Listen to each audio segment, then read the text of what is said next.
The standard issue, cold cast iron gates of the Palace of Westminster stood rigid against a bleak late autumn downpour, their gilded spear tips gleaming dull beneath the weight of heavy, dark clouds.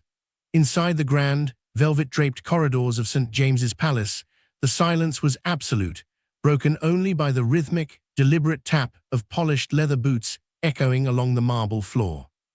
Prince William stood by the tall, arched window of the Privy Council chamber, his hands resting heavily against the polished oak sill. His profile was sharp, carrying the heavy, undisputed weight of a sovereign-in-waiting who had long since discarded the hesitation of his youth. The time for quiet diplomacy, family summits over herbal tea, and carefully leaked palace statements had vanished into the wet London fog. Behind him, resting on a centuries-old mahogany writing desk, sat a single leather-bound folder tied with a crimson silk ribbon. Inside lay the draft of an emergency letters patent, a legally binding royal decree meticulously drafted alongside the senior law officers of the Crown, the Prime Minister, and the Lord Chancellor.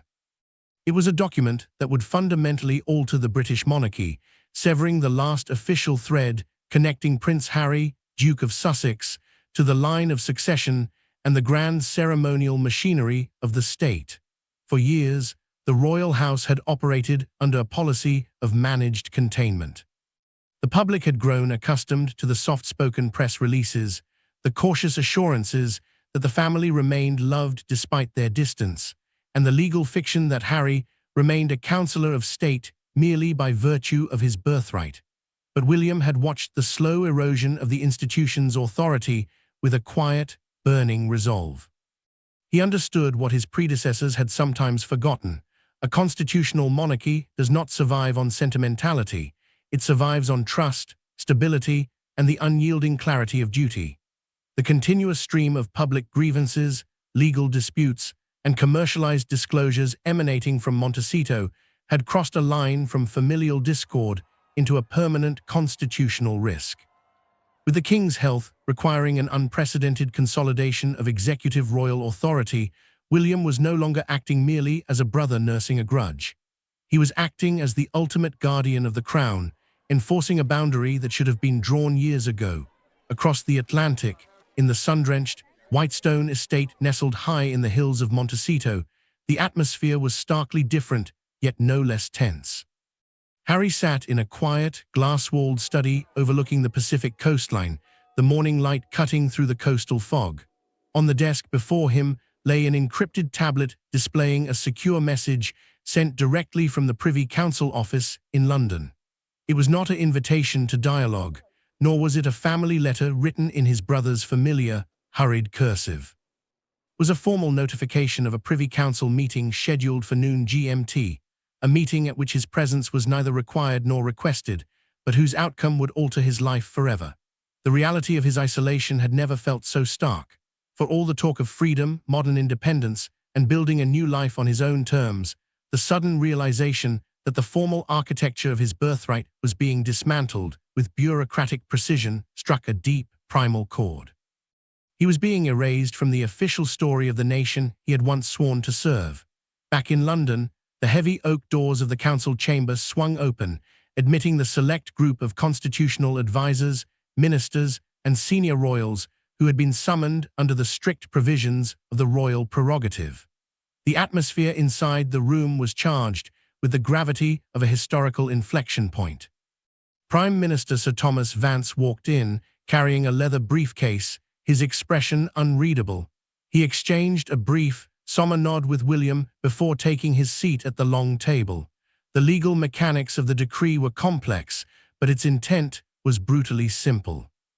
Under the proposed emergency decree, the King's Sign Manual, exercised through the Prince Regent provisions and supported by an emergency Act of Parliament, would strip Prince Harry and his descendants of their places in the line of succession. Furthermore, it would permanently bar them from ever taking the oath of allegiance as councillors of state, attending state openings of Parliament, or participating in any official succession ceremonies, regency councils, or royal funerals in a state capacity.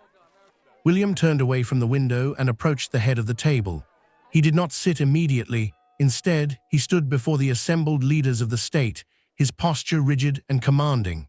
When he spoke, His voice was low, measured, and stripped of all emotion. He outlined the necessity of the decree not as a personal vendetta, but as a critical act of statecraft. He reminded the council that the integrity of the crown relied entirely on the absolute reliability of those who stood in the direct line of governance.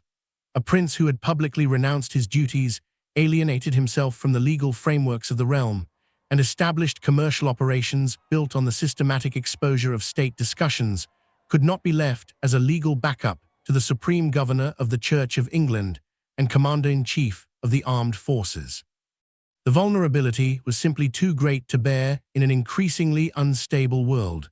The legal counsel spent the next hour detailing the mechanics of the document.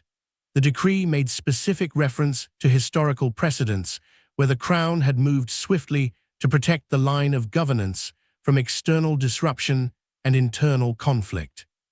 By explicitly decoupling the bloodline from the constitutional function, William was establishing a new precedent for the modern era. Position within the royal house was no longer an absolute right of birth, but a privilege contingent upon the active fulfillment of the constitutional oath. The Lord Chancellor reviewed the parliamentary schedule, assuring William that the emergency legislation required to back the letters patent would pass through both houses with minimal delay, supported by a cross-party consensus that had quietly grown tired of the perpetual royal soap opera undermining the dignity of the state. As the meeting progressed toward its final, irreversible conclusion, news of the secretive gathering began to leak through the tight corridors of Whitehall. Political correspondents and royal commentators scrambled to verify rumors of an emergency session that had bypassed the standard royal communications apparatus entirely. Outside the gates of Buckingham Palace, broadcast vans began setting up under the dreary London sky, their cameras pointed toward the flag flying high above the stone facade. The public had sensed for months that a final reckoning was coming, but few anticipated a strike so swift, so legally absolute, and so devoid of emotional negotiation. William was not offering a compromise, he was closing the book on an era of perpetual uncertainty. In Montecito, Harry made a desperate attempt to establish a direct line to the King's private secretary, but the call was routed through the formal channels of the household treasury, where a polite, neutral voice informed him that all constitutional matters were currently being handled by the Prince of Wales's private office. The realization hit him with the force of a physical blow. The door had not just been closed, the locks had been changed, the security codes rewritten, and his brother was standing on the other side holding the key. The silence in Harry's Montecito study was shattered only by the distant, rhythmic crash of the Pacific surf below. The tablet screen remained lit, illuminating his face with a pale, cold glare as the official PDF of the Privy Council's executive summary appeared. It was written in the dry, unyielding language of constitutional law, devoid of any familial warmth or diplomatic ambiguity. The wording was absolute. Prince Henry Charles Albert David, Duke of Sussex, along with his direct lineage, was to be permanently excised from the order of succession to the British throne. The document cited the absolute necessity of maintaining constitutional clarity, institutional stability, and the undivided loyalty required of potential regents and councillors of state. Every line was a clinical, calculated strike aimed directly at the heart of his identity. He stared at his brother's signature at the bottom of the memorandum, a sharp, confident stroke of black ink that felt less like a signature and more like an executioner's mark. Over in London, the rain had turned into a steady, freezing drizzle that slicked the cobblestones of St. James's Square. Inside the council chamber, the final signatures were being applied to the heavy vellum parchment with historic fountain pens. Sir Thomas Vance signed his name on behalf of Her Majesty's government, followed by the Lord President of the Council and the Archbishop of Canterbury, who provided the silent, solemn sanction of the Church. William sat down at the head of the mahogany table, picked up the pen, and paused for a single, fleeting second. In that fleeting fragment of time, decades of shared history flashed through his mind, childhood summers at Balmoral, walking shoulder to shoulder behind their mother's gun carriage through a weeping London, and the quiet brotherhood forged in the shared trauma of an extraordinary life. But William closed his eyes briefly, exhaled slowly through his nose, and pressed the nib to the paper. He signed his name with steady, unshakable pressure. The personal brother had been entirely eclipsed by the future king. Within 30 minutes of the signing, the news broke across global media networks like a sudden seismic wave. News anchors scrambled to read the red ticker scrolling across their screens, their voices carrying a mix of shock and breathless gravity. The BBC interrupted its regular broadcasting to air a special report live from outside the Palace of Westminster, where political correspondents struggled to articulate the sheer historical scale of what had just occurred. This was not a mutually agreed-upon step back or a temporary sabbatical. It was an unprecedented, unilateral constitutional severing. Social media platforms instantly erupted into a chaotic storm of debate, but on the streets of London, the public reaction carried a strikingly different tone, a quiet, weary acceptance. The public had grown exhausted by years of public accusations, bitter interviews, and endless grievances. To many, William's decisive action felt like a long-overdue act of leadership, a necessary surgery to save the broader body politic of the nation. Inside the West Wing of Buckingham Palace, the mood among senior royal staff was intensely focused and subdued. Orders had already been issued to update the official royal website and public records in real time. Editors worked quickly in the digital communications office, removing Harry's name from the official line of succession graphics and adjusting the structural hierarchy of the royal family. In the royal archives at Windsor, archivists quietly updated the state ledgers to reflect the emergency letters patent. Simultaneously, instructions were dispatched to the Ministry of Defense. Harry's remaining ceremonial appointments and military patronages, which had previously been placed in a state of suspended limbo, were formally and permanently dissolved. His name was quietly struck from the rolls of active regimental colonels, closing the door on the one arena of his life where he had once felt undisputed pride and purpose. In California, the impact of the announcement rippled through Harry's inner circle with devastating force. Phone calls from legal advisors, public relations teams, and high-profile American associates flooded into the Montecito estate, but Harry ignored them all. He walked out onto the high balcony, gripping the cold stone railing as the cool morning wind pulled at his jacket. The narrative he had carefully constructed over the past several years, that he could maintain his royal prestige and moral authority while operating completely outside the boundaries of the institution, had completely collapsed in a single morning. He had believed that his royal blood was an indelible, unassailable fact of nature that no bureaucrat in London could ever truly touch. He had underestimated his brother's willingness to burn the bridge entirely to protect the castle. William had called his bluff, demonstrating that without the formal sanction of the crown, a prince in exile was ultimately just a private citizen with an expensive title. By early evening in London, the Prime Minister stood at the podium inside the press briefing room at 10 Downing Street to address the nation. The atmosphere was charged with historical weight as journalists raised their hands, desperate to press the government on the legality and ethics of the decree. Vance remained utterly impassioned, delivering a firm, measured defense of the Crown's action. He stated clearly that the government had acted in full concert with the Prince Regent and Parliament to safeguard the continuity of the state. He emphasized that the line of succession was not a private family tree, but a fundamental pillar of the British Constitution, requiring absolute allegiance and physical presence within the realm. When pressed on whether Prince Harry had been given an opportunity to contest the decision, Vance offered a brief, chilling response. Constitutional stability is not a matter for negotiation. The decision is final, legally binding, and effective immediately. As night fell over London, the floodlights cast a stark, dramatic glow over the stone facade of Buckingham Palace, illuminating the royal standard flying steadily in the evening sky. William stepped out onto the private balcony overlooking the quadrangle, holding a warm cup of coffee as he looked out over the quiet city. There was no sense of triumph in his chest, no feeling of personal victory. There was only a cold, profound sense of relief that the decision had finally been made, and the line in the sand drawn permanently. The institution had survived centuries of civil wars, political upheavals, and foreign threats.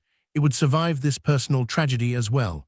He turned back into the brightly lit drawing room, where the royal red boxes containing the next day's state papers were already neatly stacked on his desk, waiting for his attention. The past had been surgically cut away, and the future of the monarchy was now entirely in his hands. By midnight, the silence that settled over the royal estates was not one of peace, but of profound, irreversible finality. In the historical archives buried deep within the thick stone foundations of Windsor Castle, the official rolls of the realm had already been amended. Under the glow of a single desk lamp, an assistant archivist drew a fine red line through the entry bearing the name of Prince Henry Charles Albert David, Duke of Sussex. The simple physical act, recorded in heavy iron gall ink, formally updated the centuries-old records to reflect the Emergency Succession Act. The ledger, which had traced the unbroken line of descent through wars, revolutions, and abdication crises, now bore a stark margin note detailing the parliamentary order and the royal sign manual. From this moment onward, the official legal history of the United Kingdom would record the House of Sussex as a collateral branch, permanently detached from the executive continuity of the state. In Montecito, the initial shock of the announcement gave way to a cold, disorienting quiet. The immediate flurry of incoming calls had tapered off as key advisors realized there were no legal avenues left to pursue, no public relations strategies that could overturn an act of parliament, and no appeal process against an exercise of the sovereign's ultimate prerogative. Harry walked into his darkened library, where the fire had burned down to glowing embers. He stood before the tall glass doors, staring out into the Pacific darkness. The title he still held felt suddenly hollow, an echo of a life that had been surgically excised from him while he was thousands of miles away. The narrative of self-imposed exile had depended entirely on the existence of a door that remained perpetually unlocked back home, a leverage point he could invoke whenever he chose to critique the institution he had left behind. Now, that door was not merely closed, it had been erased from the building's blueprints. Back in London, inside the private apartments of Kensington Palace, William sat at his desk, reviewing the morning's schedule. His phone chimed with a private notification from the private secretary. The draft of the King's personal letter to Harry had been finalized and dispatched via diplomatic courier to the British consulate in Los Angeles for hand delivery. It was not a message of reconciliation, nor was it an invitation to dispute the decision. It was a formal, personal notice from the Crown to a former heir, outlining the exact parameters of his new status. Harry and his descendants were now legally defined as private citizens with royal heritage, barred from taking any oath of allegiance, holding any constitutional role, or participating in any future state ceremonies, including royal funerals, accessions, or coronations in any official capacity. As the morning sun broke over the Thames, illuminating the grand facade of Westminster, Parliament convened for an abbreviated session to formally record the royal assent of the Emergency Succession Act. Inside the House of Lords, the Lord Speaker read the formal declaration into the official record, his voice echoing off the carved wooden paneling. Members of Parliament from all parties sat in solemn silence, acknowledging the conclusion of a constitutional chapter that had plagued the nation's governance for years. There were no cheers, no speeches of triumph, and no partisan debates. The consensus was absolute. The stability of the constitutional monarchy superseded all personal relationships, and the legal framework governing the realm had been successfully protected from future disruption. Across the Commonwealth realms, the legal machinery moved with equal speed.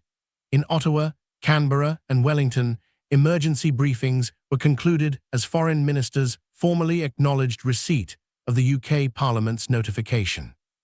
Under the shared provisions of the Commonwealth realms, the alteration to the succession was simultaneously registered across all 15 territories, where the sovereign